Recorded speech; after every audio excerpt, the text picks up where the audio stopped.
நல்ல பேரை வாங்க வேண்டும் பிள்ளைகளே. இதுதானே எல்லாருடைய ஆசையும். சரி, இந்த நல்ல பேரை முதல்ல யார்கிட்ட வாங்குறது? பெத்த அப்பா அம்மா கிட்ட வாங்கணும். அவங்க முதல்ல நம்பணும், என் பிள்ளை நல்லவன், அவன் எந்த தப்பும் பண்ண மாட்டான் அப்படின்னு அவங்க நம்பணும். இதுக்கு ஒரு சின்ன உதாரணம். எங்கள் அண்ணன் 10வது படிக்கிறான், நான் 8வது படிக்கிறேன். ஒரே ஸ்கூலு. ஆஃப் இயர் எக்ஸாம் வருது. அவனுக்கு காலையில் எக்ஸாம், எனக்கு மத்தியான எக்ஸாம். காலையில் எக்ஸாம் எழுத கிளம்பி போனது 1/2 மணி நேரத்தில் அழுதுகிட்டே திரும்பி வரோம். எங்கள் அம்மா ஏன்டா எக்ஸாம் எழுதாமல் ஏன் திரும்பி அழுதுட்டு வந்து நிற்கிறேன் அப்படின்னு கேட்குறாங்க. இல்லை, நான் வந்து பிட் அடிச்சேன்னு சொல்லி என்னை வந்து ஸ்கூல்லேருந்து அனுப்பி விட்டாங்க அப்படின்னு அழுதுகிட்டே நிற்கிறான். எங்கள் அம்மா வந்து அவன் வந்து ஒரு வார்த்தை கேட்கல, நீ பிட் அடிச்சியா அப்படின்னு ஒரு வார்த்தை கேட்கல. யாரா சொன்னது என் பிள்ளை பிட் அடிச்சா அப்படின்னு சொல்லிட்டு தரத்தான கையோடு எடுத்துகிட்டு போகிறாங்க. போய் அந்த காலையில் எக்ஸாம் நடந்துகிட்டு இருக்கு. அந்த வாத்தியார் வந்து வரதராஜன் அப்படின்னு சொல்லிட்டு ஆங்கில வாத்தியார், பயங்கர டெரரான வாத்தியார் அவர். எல்லாருமே வந்து அவர் கண்ட பயம். அவர் தான் அந்த காலில் வந்து டியூட்டியில் இருக்கிறாரு. அவர்கிட்ட போய் சண்டை போடுறாங்க. எப்படி சார் என் பையன் வந்து பிட் அடிச்சான்னு சொல்லிட்டு நீங்கள் அவனை அனுப்பி விட்டீங்க. அவருக்கு டென்ஷன் ஆயிடுச்சு. அவர் உஷ்ணம் ஆகிட்டு, என்னம்மா உன் பையன் கீழே இந்த பிட்டு பேப்பர் இருந்துச்சு, நான் தான் கையும் கிளம்ப பிடிச்சேன், அவன் கால் கீழே கிடந்துச்சு, நான் தான் எடுத்தேன், அதனால தான் அவனை வந்து அடிச்சு நான் வந்து வெளியே அனுப்பி விட்டேன் அப்படி இப்படின்னு அவரும் பயங்கரமாக சத்தம் போடுறாங்க.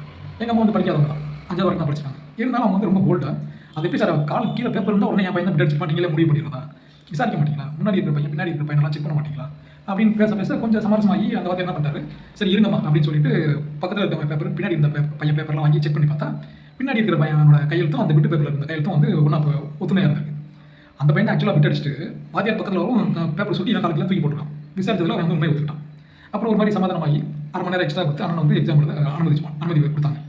இது நடந்து முடிஞ்சிச்சு. ஒரு 2 வருஷம் கழிச்சு நான் 10வது பாஸ் பண்ணிட்டு அதே ஸ்கூலில் 11வது சேர்றதுக்காக அட்மிஷனுக்காக போகிறேன். எங்கள் அம்மா தான் அன்றைக்கி கூட வந்தாங்க.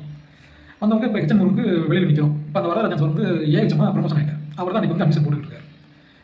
எங்கள் அம்மா அவரை பார்த்து பயந்துட்டாங்க. என்னடா 2 வருஷத்துக்கு முன்னாடி இவர் கூட தான் அவ்வளோ சண்டை போட்டேன், இப்போ நம்ம இவருக்கு அட்மிஷன் போய் நிற்கிறோம், உனக்கு அட்மிஷன் தருவாரா, பழைய சண்டையை ஞாபகத்தில் வச்சுட்டு சீட் இல்லை போகிறார், நம்ம வேறு ஸ்கூலில் போய் சேர்ந்துக்கலாம் அப்படின்னு சொல்லிட்டு அதுக்கப்புறம் எங்கள் டைம் வந்துச்சு. நான் உள்ளே போயிட்டோம். போனோன்னே டக்குன்னு அவர் பார்த்துட்டு ஒரு செகண்ட் அப்படியே யோசிச்சுட்டு உட்காந்துமா அப்படின்னு சேர் அப்படி தள்ளி வச்சார்.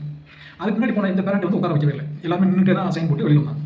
உட்காந்துட்டோம். அப்புறம் என் சர்டிஃபிகேட்லாம் வாங்கி பார்த்துட்டே வந்து இங்கிலீஷில் பக்கத்தில் இருந்த ஆஃபீஸ் அசிஸ்டன்ட் சொல்கிறார். அவர் இங்கிலீஷ்லேயே பேசுகிறார்.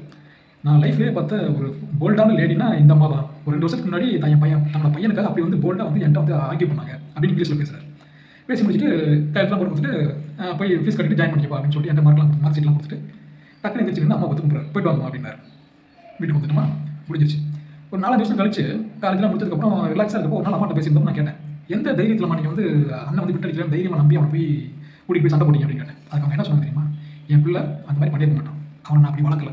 சப்போஸ் நான் போய் அவர் கூட சண்டை போட்டு நம்ம உங்கள் அண்ணன் தான் விட்டு அடிச்சிருந்தா தெரிய வந்துருந்துச்சு அப்படின்னா அந்த இடத்துலயே அவன் கையை காலை உடச்சு உடமாக்கி போட்டுருந்துருப்பேன் அப்படின்னாங்க. பெத்த பிள்ளைங்க மேலே நம்பிக்கையை அப்படி வைக்கணும். அதே அளவுக்கு பிள்ளைங்களும் அம்மா அப்பாவோட நம்பிக்கையை எடுக்காமல் நம்பிக்கையாக இருக்கும்.